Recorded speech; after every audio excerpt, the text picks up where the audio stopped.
Eh bien, bienvenue à tous et à toutes. On avait envie, voilà, de laisser 5 petites minutes aux participants pour nous rejoindre à 13 heures. Et alors, la manière dont on va interagir avec vous pendant cette heure, on va passer par le chat uniquement. Donc, pour celles et ceux qui n'ont pas de compte Twitch, je vous invite à vous inscrire sur le petit bouton en haut à droite au-dessus du chat. Ça prend 1 minute pour s'inscrire et ça vous permettra d'interagir dans le chat. Et puis pour ceux qui ont déjà un lien sur Twitch, qui sont déjà connectés, je vous invite à nous mettre dans le chat la raison pour laquelle vous nous rejoignez en ce début d'après-midi, un vendredi. Donc on va lire, on va prendre le temps de lire vos retours. Bonjour de Bruxelles et de Nantes. Vous pouvez nous dire aussi d'où vous venez.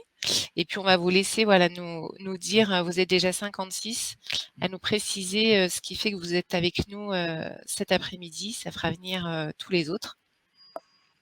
Et puis, une fois que voilà, on aura des retours, on pourra démarrer avec Isabelle qui nous présentera ce qu'est le grand défi et les 100 propositions qui vont avec. Merci Merci Philippe. Philippe.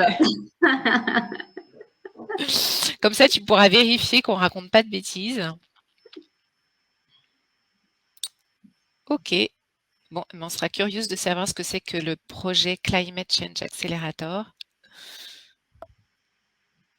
Alors, j'en profite pour vous dire en amont, pendant que on a d'autres personnes qui se connectent, qu'à la fin, s'il y a eu beaucoup d'interactions et qu'on n'a pas pu répondre à toutes vos remarques, commentaires, etc., on pourra continuer à échanger sur Discord. Donc, celles et ceux qui n'ont pas Discord, je vous invite aussi à télécharger l'outil, à vous inscrire.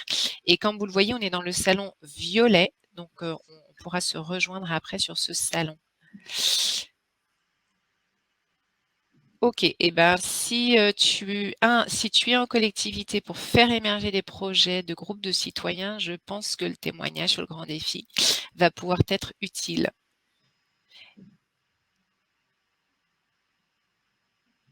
D'accord. Donc, on va avoir du coup un équilibre entre à la fois des présentations des outils d'intelligence collective qu'on a pu utiliser, et puis aussi sur le contenu à proprement parler de ce qui est ressorti du grand défi. Donc, pour celles et ceux qui sont dans tout ce qui est activité au service de la transition, vous trouverez des informations que Isabelle va vous présenter dans un instant.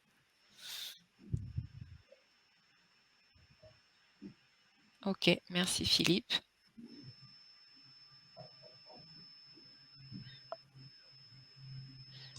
Du coup, comme il est 13h04, je te propose, Isabelle, de démarrer. Donc, je vais faire défiler les slides. Et comme Isabelle a des millions de choses à vous raconter, j'aurai le dur rôle de gardienne du temps. Donc, si je l'interromps, je suis sûre qu'elle ne se vexera pas. Et on se présentera à Isabelle et moi après l'introduction du grand défi. Du coup, Isabelle, je te laisse. The floor is yours. C'est parti pour toi. Est-ce que tu peux mettre la diapo suivante, s'il te plaît? Oui, tout de suite.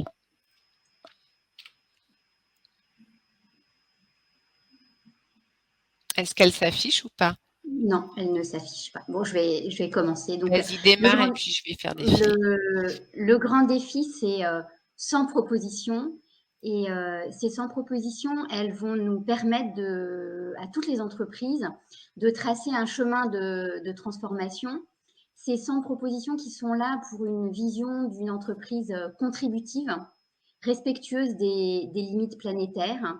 Et en fait, c'est une vision de l'entreprise qui est au service des humains et également au service de la planète. Et c'est 100 propositions qui sont systémiques. Et c'est pour ça que vous verrez sur la diapositive suivante, 100 propositions qui forment un tout, comme une roue.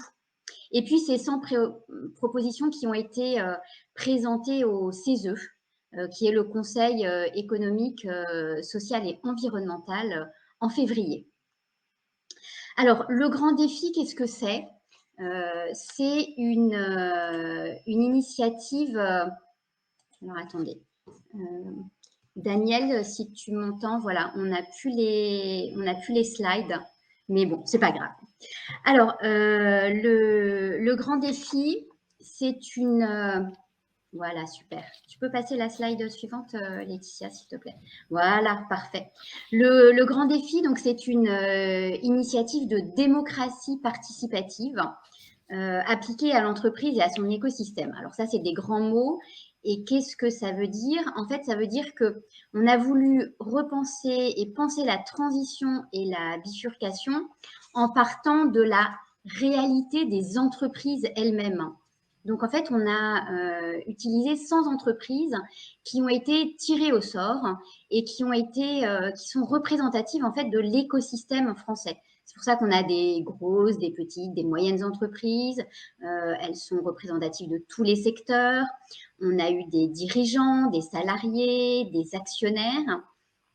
Et une fois qu'on avait ces entreprises, c'est très important et c'est nécessaire de constituer des écosystèmes. Et les écosystèmes, c'est à la fois les territoires et la société civile.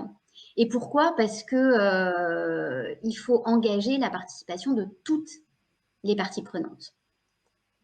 Alors, le grand défi, il sert à quoi? Il sert à formuler 100 propositions concrètes, impactantes, mesurables. Et une chose qu'on peut rajouter, même radicale.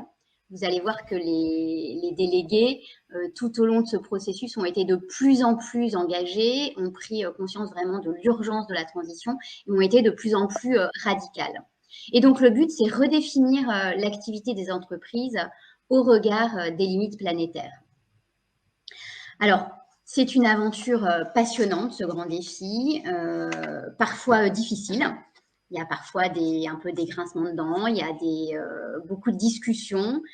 C'est une aventure qui est vraiment enthousiasmante, je dirais. C'est vraiment une chouette aventure avec une équipe pleinement engagée et puis des délégués qui sont solidaires, qui sont investis, qui sont hyper exigeants, hyper radicaux et qui sont vraiment convaincus de l'urgence.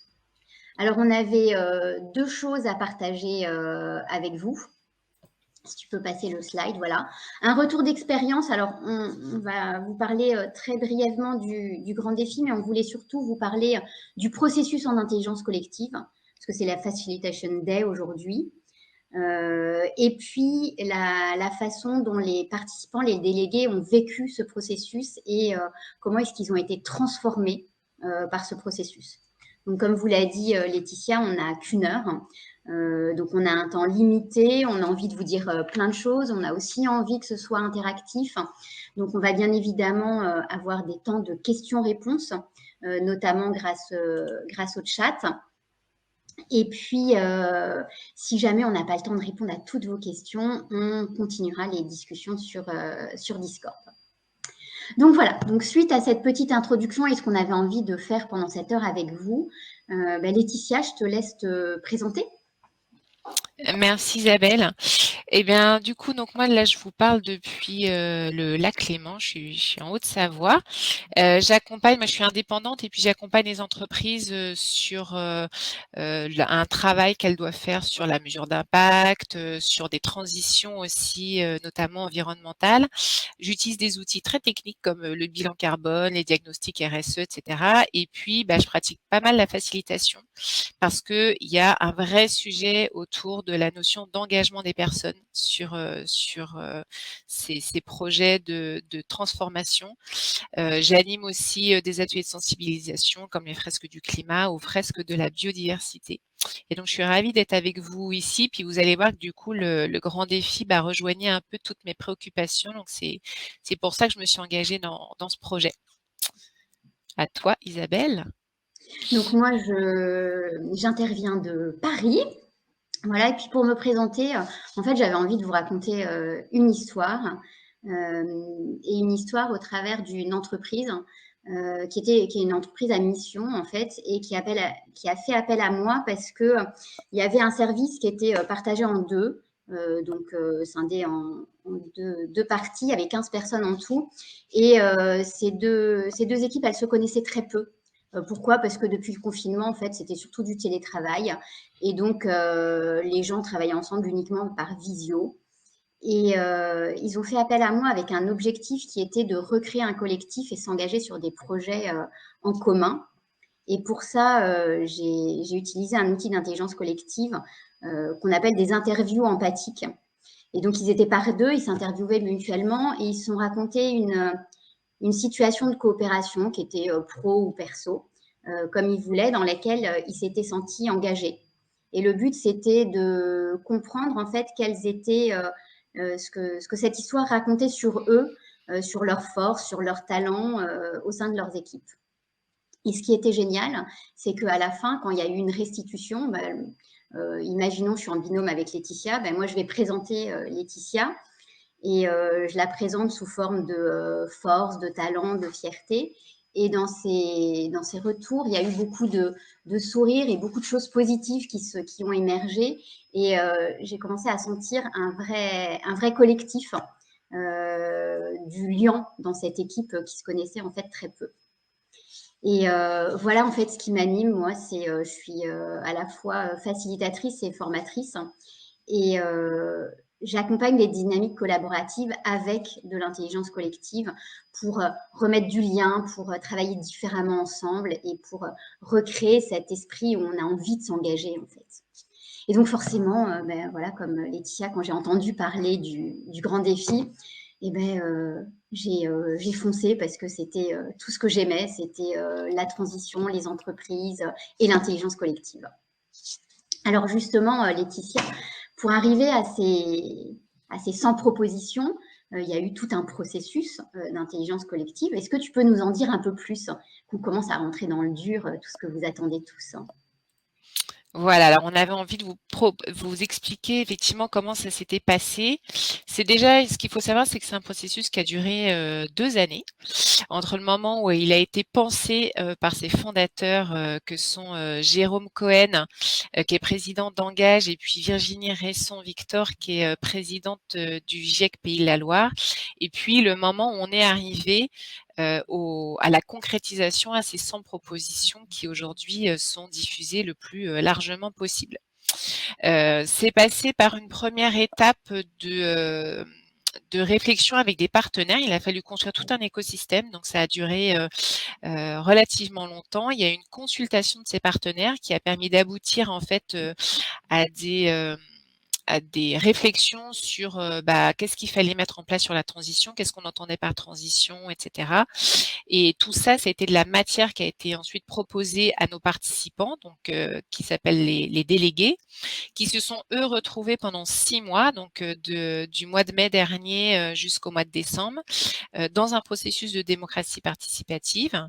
Et puis ça s'est clôturé à Paris en fin d'année. Aujourd'hui, on est sur un temps de diffusion puisque l'objectif du grand défi, c'était d'aboutir à des propositions ambitieuses et concrètes d'action pour répondre au bon niveau que nous imposent les limites planétaires et de les partager le plus largement possible. En fait, au départ, c'est parti d'un constat que Virginie et Jérôme partageaient sur le fait qu'on avait beaucoup d'entreprises qui avaient envie de s'engager dans la transition, mais qu'elles ne savaient pas forcément comment faire, comment s'embarquer dans ce processus.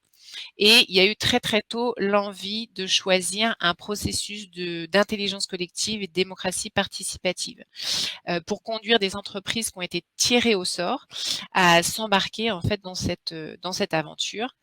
Et puis en trame de fond, il y avait aussi l'envie de pouvoir conduire les délégués à imaginer ensemble d'autres postures, de réimaginer leur rôle en fait dans les mutations à venir.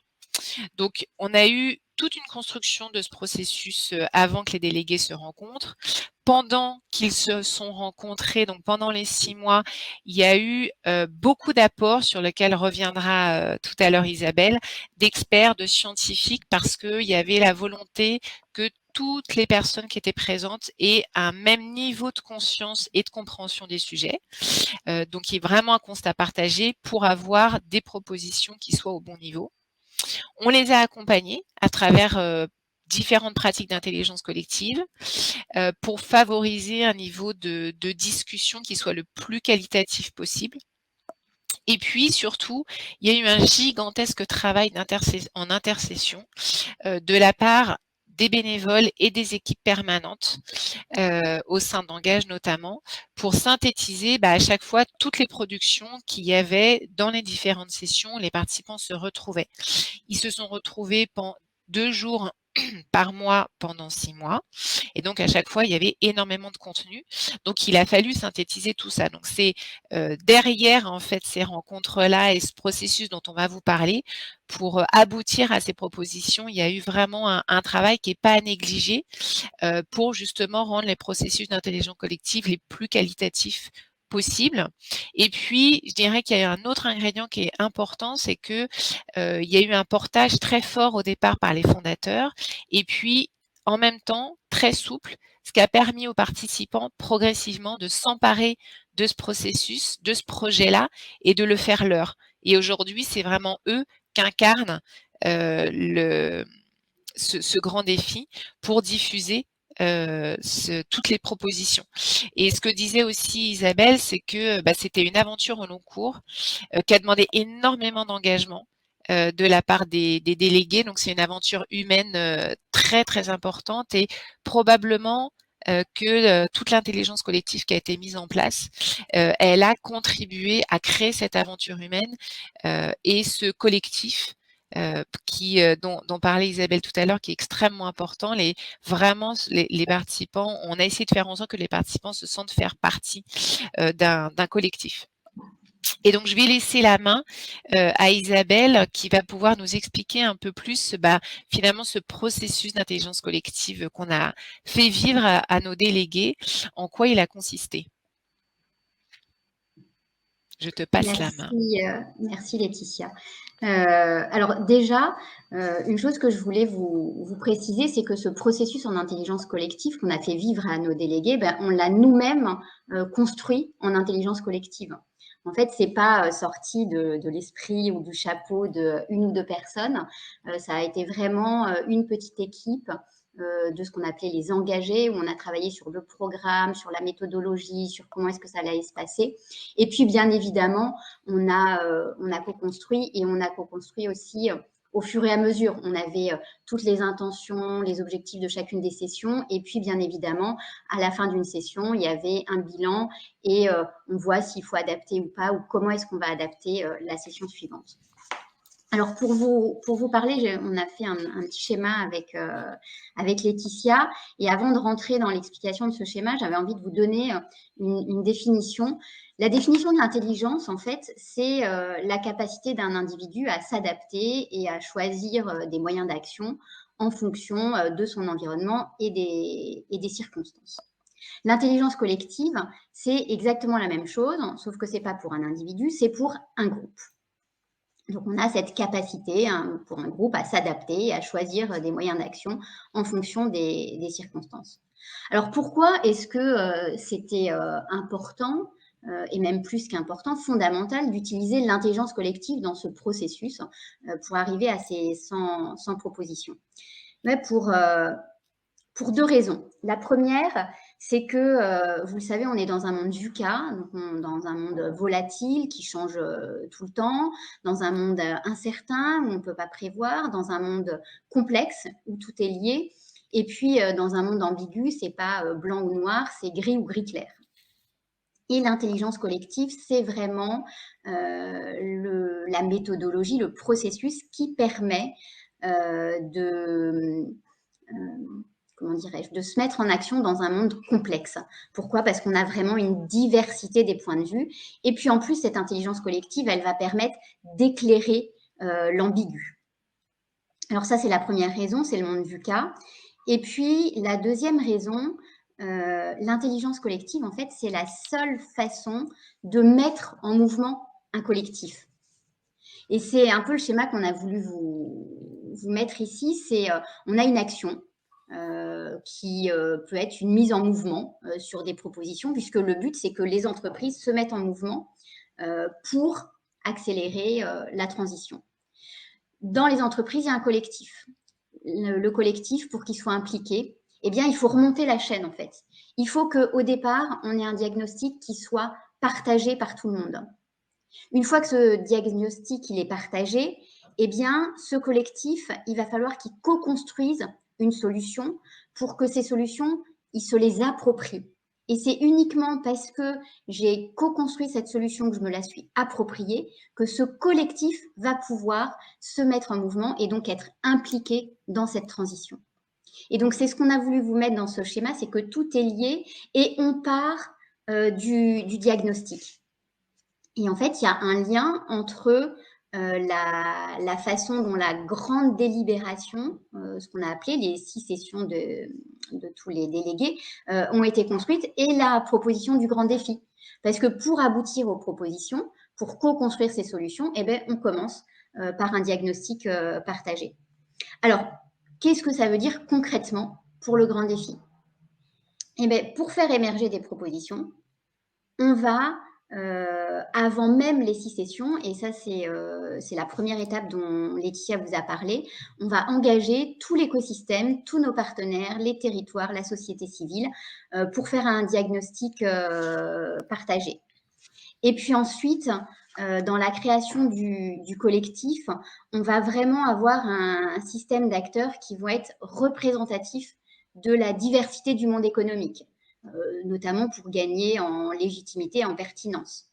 Et puis, comme le sujet il est complexe, eh bien, on a besoin de se nourrir de diversité des visions et des expériences. Et c'est notamment pour ça que dans les délégués, dans les représentants des entreprises, on avait à la fois des dirigeants, des collaborateurs et des actionnaires. Ça évite d'avoir des solutions qui sont trop simplistes ou trop partiales. Donc, OK, on a cette première étape. On a planté un décor, on a un écosystème qui est créé, on a de l'intelligence collective et les 6 sessions dans tout ça. Alors, nos 6 sessions, elles ont commencé, la première a commencé à Nantes. À Nantes, c'est diagnostic et enjeux, donc des conférences interactives. Qu'est-ce que ça veut dire? Ça veut dire qu'on n'a pas une personne qui vient là et qui discute pendant 1 heure, mais on a une présentation, des questions, des réponses, des discussions en petits groupes. On a eu également, donc voilà, pour commencer à créer des discussions et un collectif. On a eu une soirée conviviale pour apprendre, pour que les délégués apprennent à se connaître. Donc, c'est vraiment le but, le focus, c'est la création du collectif. Ensuite, en session 2, on est toujours dans le diagnostic, mais là, on est plus dans les rôles et responsabilités des entreprises. Donc là, encore des ateliers en intelligence collective pour comprendre le rôle de l'entreprise. Donc, on a eu une fresque du climat, une fresque de la biodiversité, toujours comprendre, mais en fait, pourquoi est-ce que les entreprises n'arrivent pas à accélérer cette transition, à aller dans cette transition.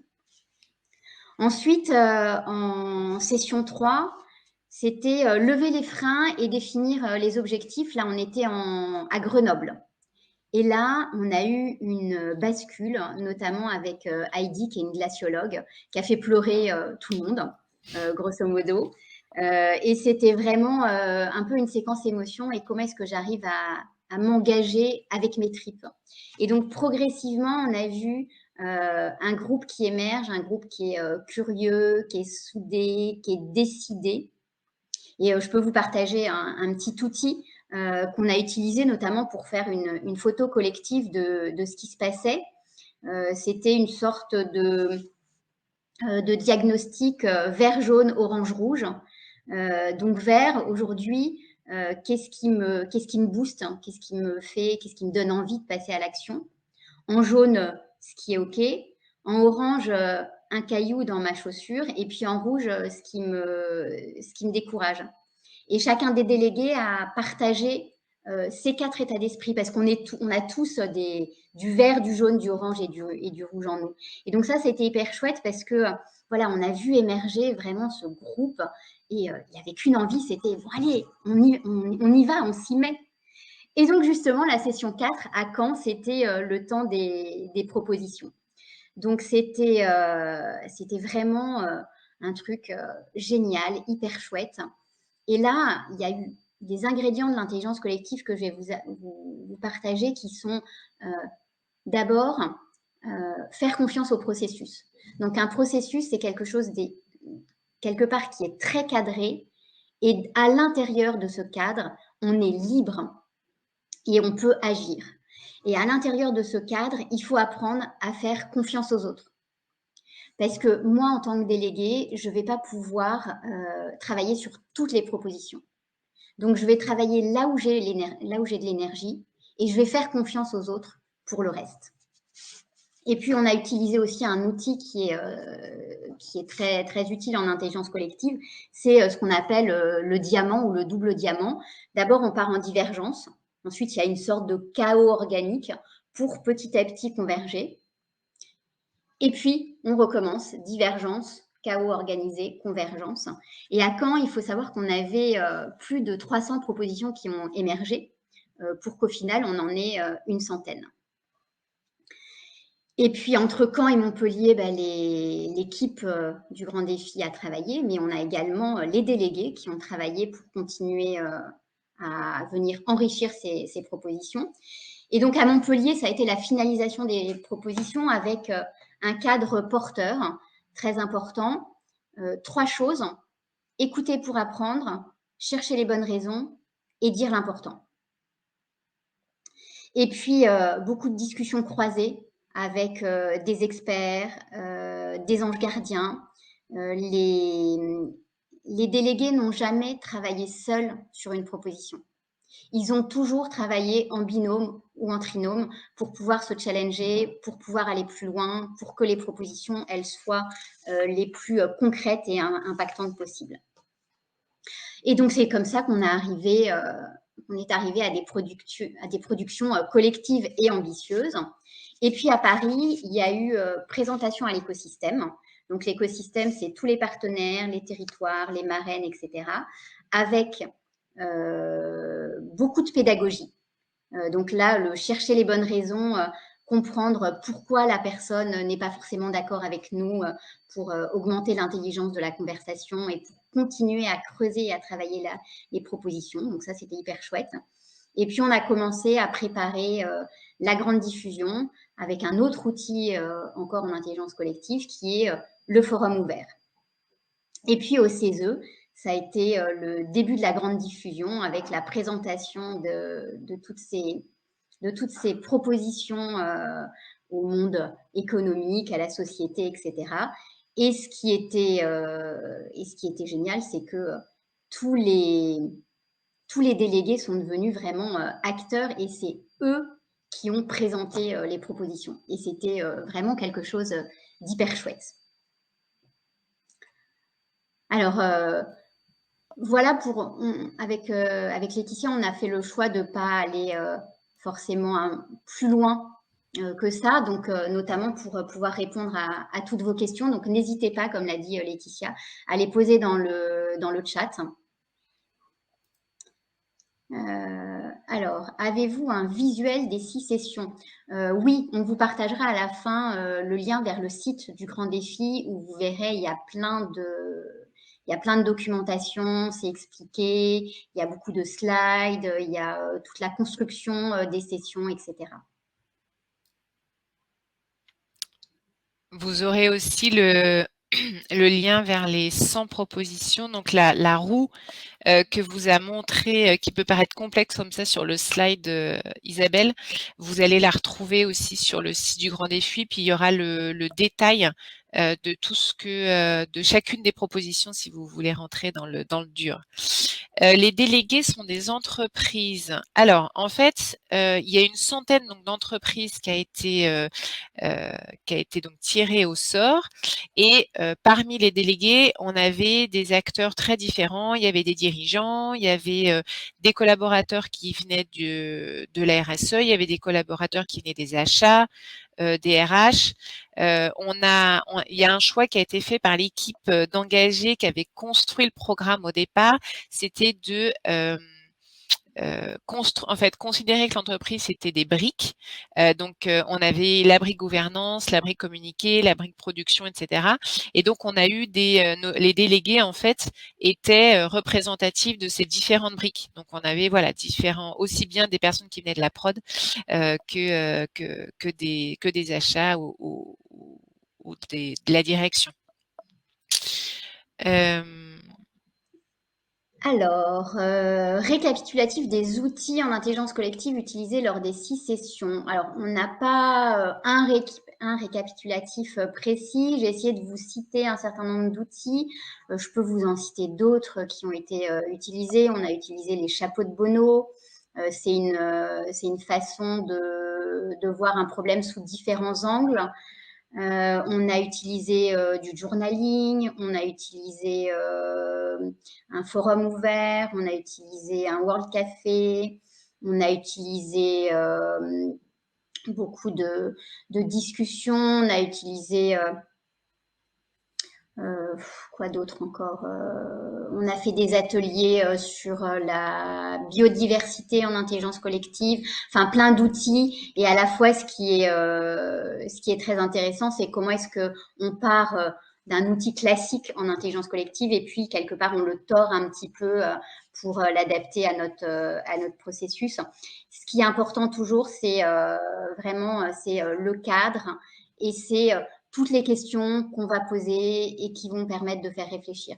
C'est plus la question qu'on met au centre est puissante, plus les discussions vont être riches et intéressantes.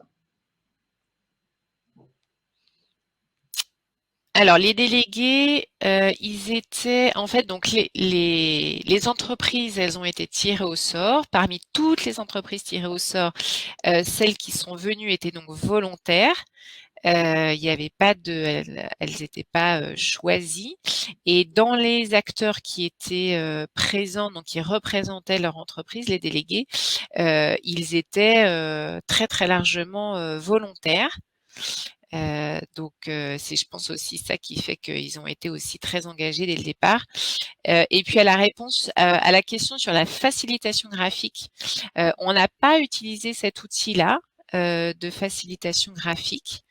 On s'en est pas servi au cours du processus. Il y a des questions sur Isabelle, sur les ateliers, la taille des groupes, l'agencement des espaces. Est-ce que tu veux Alors, prendre les réponses? oui, je veux bien répondre à toutes ces questions. Alors, la taille des groupes, c'était variable, en fait. Ça dépendait à chaque fois, c'était adapté aux ateliers qu'on voulait faire. Il y avait environ une dizaine de facilitateurs à chaque fois. Sachant que quand on a commencé à rentrer dans le dur des propositions, il y avait une dizaine de facilitateurs, mais il y avait aussi des anges gardiens, il y avait aussi des experts. Le but, c'était vraiment de nourrir cette discussion et ce travail sur les propositions pour que celle-ci soit le plus aboutie et le plus riche possible, tout en étant concrète, réaliste, ambitieuse et radicale. Voilà. Et le format des restitutions, ben, ça dépendait. Ça dépendait. En fait, quand on construit un processus en intelligence collective, il y a plusieurs choses à avoir en tête. C'est quelle est l'intention? Qu'est-ce que j'ai comme intention? Qu'est-ce que je veux comme livrable? Et puis, avec ces deux questions, on va pouvoir quelque part réfléchir aux outils qu'on va utiliser. Mais les outils, c'est juste un moyen d'atteindre un objectif et un livrable. Donc après, en fonction de ça, il y a eu des restitutions qui étaient globales, générales. Il y a eu des restitutions qui étaient uniquement par groupe. Il y a eu des restitutions qui étaient en mode ce qu'on appelle popcorn, c'est-à-dire c'était ceux qui avaient envie de partager le faisaient ou pas. Pour répondre à la question sur le côté interentreprise et rebondir sur ce que dit Philippe, Sur effectivement, le côté interentreprise, ça a beaucoup joué. Il y a une vraie valeur ajoutée parce que, bah, les participants ont pu comparer des expérimentations différentes, notamment quand on a discuté des freins. Ça a été très riche parce que, les freins des uns n'étaient pas forcément ceux des autres. Donc ça permettait aussi d'avoir, un panel de propositions extrêmement riche, peut-être beaucoup plus que si on avait été en intra. Euh, et puis le fait qu'on ait des entreprises de toute taille, de tout secteur, de toute zone géographique. Tout à l'heure, Isabelle expliquait qu'il y avait un lien fort avec les territoires. Ça, c'était une volonté très marquée du grand défi. Et donc forcément, bah, des propositions qui étaient possibles sur certains territoires ne le sont pas sur d'autres. Et finalement, ce mélange, c'est ça aussi qui a permis d'aboutir à une vraie richesse de propositions. Donc oui, le fait d'être en interentreprise, c'était une vraie valeur ajoutée. Est-ce qu'il y a eu un lien avec les citoyens?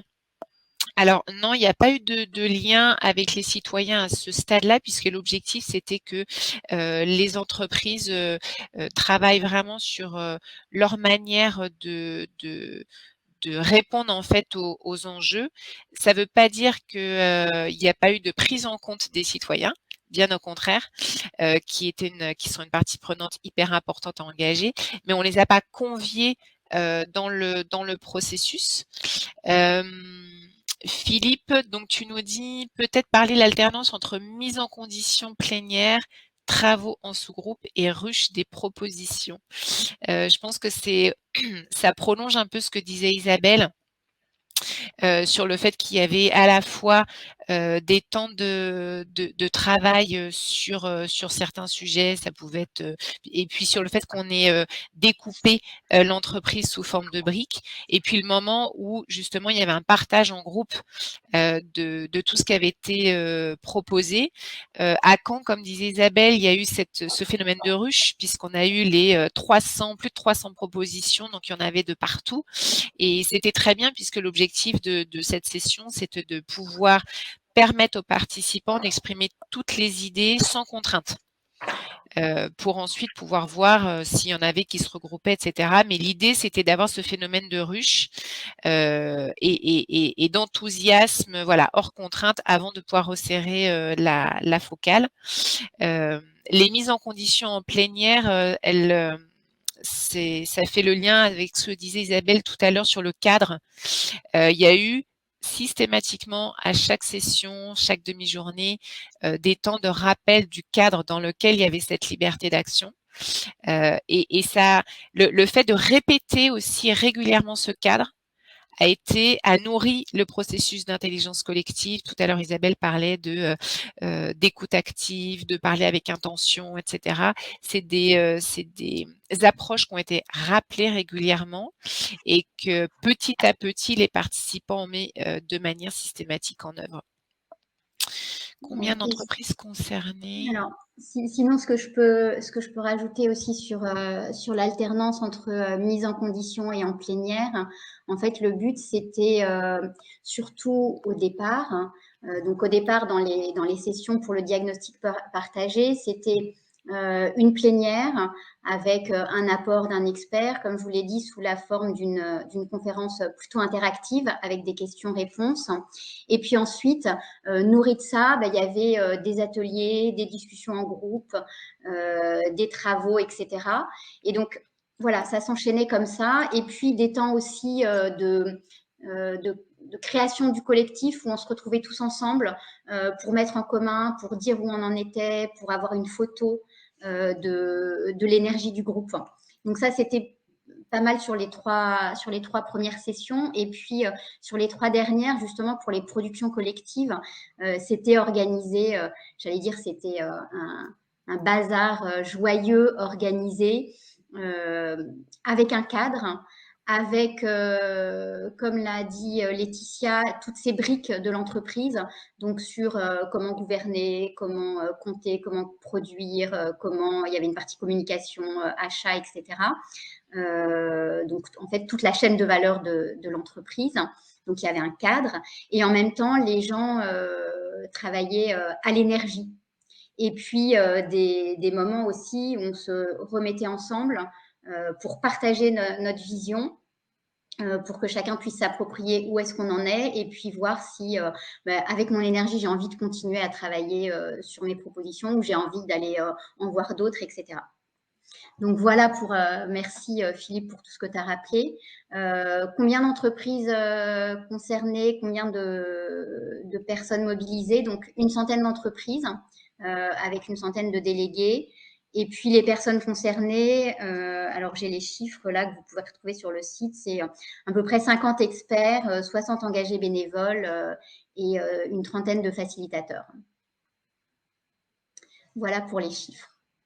Et puis derrière, toute l'équipe, il y a eu l'équipe d'Engage et puis les fondateurs de l'initiative aussi, Virginie et Jérôme qui étaient derrière. Donc il y avait au moins une dizaine de personnes qui faisaient le travail intercession avec un certain nombre d'engagés.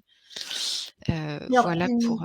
Mais Laetitia, ce que je te propose, comme je vois l'heure qui tourne, c'est on avait envie, notre deuxième intention, c'était de vous partager en fait comment ça a transformé les délégués. Et pour ça, pour qu'ils puissent s'exprimer sur cette transformation, on a utilisé un outil qu'on va vous partager un petit peu plus en détail, c'est le Fishbowl. Donc Laetitia, je te laisse le présenter. Qu'est-ce que c'est comme outil et à quoi il sert? Alors le fishbowl, il a été utilisé donc à la fin du processus d'intelligence collective, donc au bout des 6 mois. L'objectif, c'était de faire ressortir les points saillants de l'expérience que nos participants avaient vécu, et puis d'en faire un peu une synthèse de ce avec quoi finalement tout le monde repartait. Alors, la manière dont ça s'organise, en fait, le fishbowl, si un jour vous avez envie d'organiser ce processus, en fait, l'idée, c'est de placer le groupe en cercle. Alors, nous, on avait une centaine de personnes présentes, donc il y avait plusieurs rangs forcément dans le cercle. Et au milieu du cercle, vous laissez 3 ou 4 chaises vides. Et l'idée, sur la première rangée en fait du cercle. Et l'idée, c'est d'inviter celles et ceux qui le souhaitent à venir s'asseoir sur une des 4 chaises pour partager leur retour d'expérience, leur feedback, des remarques qu'ils peuvent avoir sur l'aventure qu'ils viennent de vivre. Et on donne le cadre, c'est-à-dire que on pose le fait que toutes les prises de parole, elles vont consister vraiment à donner son avis, un avis donc personnel, à partager sa posture ou à bonifier des remarques qui ont pu être faites précédemment. Ça ne doit pas être une réaction à chaud à quelque chose qui a été posé par un autre participant du fishbowl. Et donc, la parole, elle se transmet dans l'ordre d'installation des participants sur les chaises. Dès qu'une personne en fait a partagé ce qu'elle avait envie de poser au groupe, elle se retire, elle va se rasseoir là où elle était initialement, et donc la chaise est vide et une nouvelle personne peut venir s'installer. L'objectif, c'est que ça a duré à peu près 30 à 40 minutes. Faut pas que ça dure trop longtemps, faut timer. Et puis, bon, comme sur chaque type d'exercice comme ça, c'est la première personne qui doit prendre la parole, qui se lance, qui doit se motiver. Et en général, bah, derrière, du coup, ça nourrit des réflexions, ça fait émerger un certain nombre de commentaires. Et voilà, en général, au bout de 30 à 40 minutes, à peu près, tout a été dit de ce que les participants avaient envie de poser. Et nous, ça a été un fabuleux exercice en fait de synthèse de tout ce que les délégués avaient pu faire émerger, que ça soit dans des changements personnels ou dans des évolutions de pratiques professionnelles dans leur entreprise. Et avant de vous partager justement tout ce qui a remonté de cette expérience au long cours, parce que je vous rappelle, ça a duré quand même 6 mois pour les délégués, donc c'est quand même un processus très très particulier d'intelligence collective. On avait envie avec Isabelle de vous demander si vous-même vous aviez vécu en fait un exercice d'intelligence collective pendant un atelier, un séminaire, et en tant que participant, et si vous étiez d'accord pour nous partager la façon en fait dont ça a pu vous transformer ce que ça a pu changer dans vos pratiques, que ça soit, des pratiques professionnelles, des postures que vous pouvez avoir aussi. Ça peut être des postures par rapport à l'écoute. Ce matin, il y avait une intervention de Dorota Bouillet qui a beaucoup, parlé justement de la posture d'écoute. Ça peut être, aussi, une nouvelle manière d'accueillir des paroles de collaborateurs ou de personnes très, très différentes. Enfin voilà, plein de choses. On avait envie de vous interroger sur ça pour ensuite, avant de vous partager tout ce qui a pu être partagé par nos délégués. Et pour répondre à la remarque sur la dernière remarque dans le chat, non, dans un fishbowl, il n'y a pas d'injonction à participer. C'est vraiment extrêmement libre et en fait, ce qui est intéressant dans le processus, c'est que on a peut-être au début des personnes qui trouvaient pas forcément les mots ou qui se sentaient pas prêtes à aller sur l'une des chaises. Et puis en fait, c'est en se nourrissant des remarques des personnes qui sont intervenues au début que petit à petit il y a de la réflexion qui émerge avec de la construction en fait verbale qui se fait et donc les personnes sont prêtes à le partager. Il y a un cas très bienveillant puisqu'on pose dès le départ qu'il peut pas y avoir de réaction à chaud. Donc c'est vraiment l'idée, c'est qu'on sait que ce qu'on va poser derrière, ça va pas générer de remarques ou de commentaires, de réactions. Donc c'est un cadre bienveillant qui, là aussi tout à l'heure, Isabelle parlait de la confiance. C'est vraiment un espace dans lequel il doit y avoir de la confiance entre les personnes. Et pour aller un tout petit peu plus loin dans cet outil, ce qui est très chouette, c'est que c'est un outil qui peut être utilisé quand il y a de très nombreux participants. Là, il y avait plus de 100 personnes dans ce fishbowl. Et c'est vrai que faire un débrief avec 100 personnes, ça peut être long, ça peut être fastidieux. Si on met un peu tout le monde au même niveau, la discussion ne sera pas forcément fluide.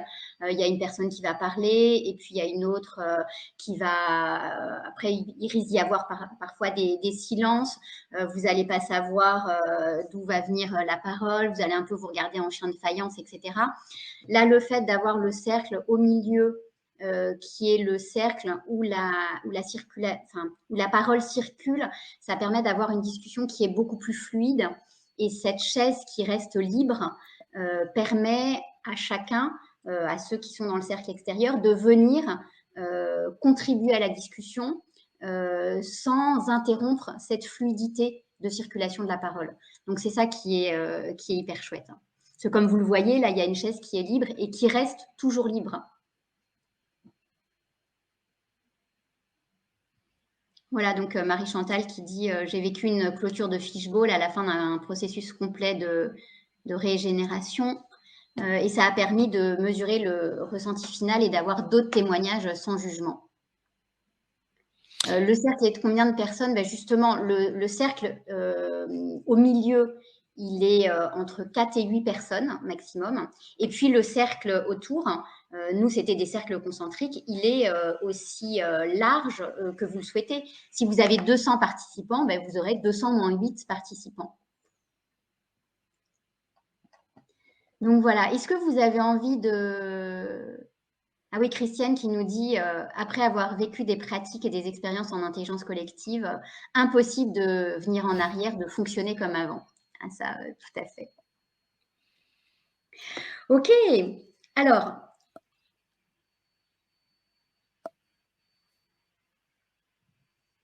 Réutilisation du fishbowl pour Gardamogne, chouette.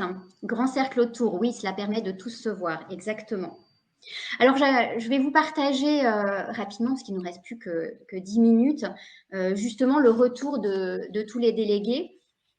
Et en fait, selon deux axes, il y a eu une évolution personnelle des délégués et puis comment est-ce qu'eux, ils ont été transformés et puis comment est-ce qu'ils ont réussi à transformer leur entreprise. Donc, déjà, eux, comment est-ce qu'ils ont été transformés? Un truc juste extraordinaire, c'est leur capacité d'écoute et le niveau, je dirais, d'intelligence des discussions à la fin. C'était, mais franchement, en tant que facilitatrice, c'était juste trop chouette. Parce que vous étiez là pour poser le cadre, mais à l'intérieur du cadre, il y avait une richesse des échanges, des partages, etc. Parce qu'il y avait une vraie écoute. Et ils l'ont dit eux-mêmes, hein, on a vraiment appris sur comment dialoguer ensemble, comment réussir à s'écouter, comment... En fait, ce qui se passe, c'est que très souvent dans les discussions, moi je l'ai déjà vécu aussi, c'est quelqu'un dit quelque chose et donc je vais rebondir sur la partie avec laquelle je suis pas d'accord parce que j'ai envie d'aller dans le débat. Et en fait, je suis d'accord avec toi à 80%, mais je vais juste venir titiller les 20%, alors que j'aurais autre chose à dire d'intelligent pour venir co-construire la discussion. Et eux, ils ont vraiment appris à discuter, j'allais dire, intelligemment et à faire en sorte que dans les discussions, il y ait de la co-construction, ce soit oui et. Donc ça a été vraiment, vraiment quelque chose de génial. Et puis surtout, savoir s'écouter. Quand il y avait des discussions, il y avait une personne et une seule qui parlait. Il n'y en avait pas à la fin, c'était trop chouette. Ils arrivaient, enfin, ils étaient vraiment capables de discuter sans se couper la parole, de laisser l'autre terminer. Et en même temps, ce silence a vraiment permis, encore une fois, d'augmenter le niveau des échanges. Dans leur évolution personnelle, et aussi, c'était une évolution, enfin, vraiment de se sentir pleinement aligné entre mes valeurs, ce que je pense. Et il y en a qui ont remonté ça, c'est ce sentiment d'être au bon endroit, à la juste place. Après, beaucoup de retours aussi sur la richesse du collectif, hein, parce qu'en fait, on ne se transforme pas tout seul, hein, on se transforme avec les autres. D'autres retours qui ont été j'ai pu grandir en conscience avec le sentiment d'être soutenue par une communauté. Et puis aussi une transformation en étant humble, en se disant ben oui, les enjeux ils sont complexes. Quelque part, je me sens tout petit, mais je me sens également fort et énergisé par le groupe. Donc voilà, j'ai envie de résumer, hein, c'est deux grands changements de posture sur la façon de dialoguer ensemble avec l'écoute, le partage, etc. Et puis ce sentiment d'être aligné. Et puis, deuxième chose qui a été hyper chouette et qui nous ont partagé, c'est des changements de posture personnelle, mais qui ont permis aussi une mise en mouvement à l'intérieur de leur entreprise. Il y a des trucs de dingue qui se sont passés. Il y a notamment une personne, une déléguée, dont son entreprise avait plus ou moins accepté qu'elle vienne. Elle avait dit, bon, ok, tu peux venir, mais elle n'était pas forcément pour. Mais elle n'a pas dit non non plus. Qu'est-ce qui s'est passé? Au fur et à mesure, elle a réussi à monter un réseau d'ambassadeurs de RSE dans le monde entier. Et puis aujourd'hui, on lui a demandé d'intégrer un comité pour travailler sur la trajectoire RSE de sa boîte. Et elle bosse c'est une personne qui travaille chez Thales. Donc c'est juste waouh quoi. Et il y en a d'autres qui ont été il y en a une qui a dit je troque ma casquette de créative pour celle de chargée de transition. Il y a une autre personne qui était chargée de RSE et qui a été intégrée au comité de direction. Parce qu'une des propositions du grand défi, c'est que la stratégie justement de RSE de l'entreprise, ce soit vraiment, elle soit intégrée au comité de direction, parce qu'en fait, c'est toute la stratégie de l'entreprise qui doit être tournée vers et se mettre au service de l'homme et de la planète. Et c'est pas juste une direction rattachée à la com où on fait quelques petites actions de RSE de temps en temps. C'est vraiment toute l'entreprise qui doit bifurquer. Donc, s'il y a une personne qui est en charge de la transition, elle doit être au COMEX. Donc voilà. Donc c'est vraiment vraiment le grand défi a été pour beaucoup un déclencheur. Il y a une autre personne qui a qui a témoigné en disant le grand défi, il a été déclencheur pour notre groupe et il nous a poussé à mettre l'environnement comme socle de déploiement de la stratégie. Et donc, il y a un mouvement général qui s'enclenche à l'intérieur de la boîte. Donc, tout ça, c'est génial. Et puis, j'avouerai que, je vous avouerai que moi aussi, ça m'a transformée. Ça m'a transformée sur plein de choses. Ça m'a transformée dans ma posture. Et puis, ça m'a donné une énergie de dingue pour aller et continuer à pousser la transition auprès des entreprises en se disant waouh, c'est trop bien parce que c'est justement, c'est possible. On peut le faire, on peut y arriver. Il y a des trucs géniaux qui se passent grâce à l'intelligence collective. Et donc, moi, ça me donne aujourd'hui une énergie de dingue. Et puis, ça m'a beaucoup j'en étais déjà convaincue, mais j'en ressors encore plus convaincue de la beauté de l'intelligence collective. En fait, j'allais dire, l'intelligence collective, c'est quand on a un collectif, c'est entre la somme des intelligences du collectif et l'exponentielle des intelligences du collectif, quoi. Et on peut toujours pousser le collectif plus loin, et c'est juste trop chouette, quoi. Donc moi, j'en ai été transformée. D'abord, j'ai grandi dans ma posture de facilitatrice. J'ai appris plein de trucs, plein de choses, euh, et puis une énergie de fou. Voilà. Et toi, Laetitia, comment ça t'a transformé cette aventure du grand défi? Bah moi, ça m'a rassurée sur la capacité des personnes individuellement et des entreprises à se transformer.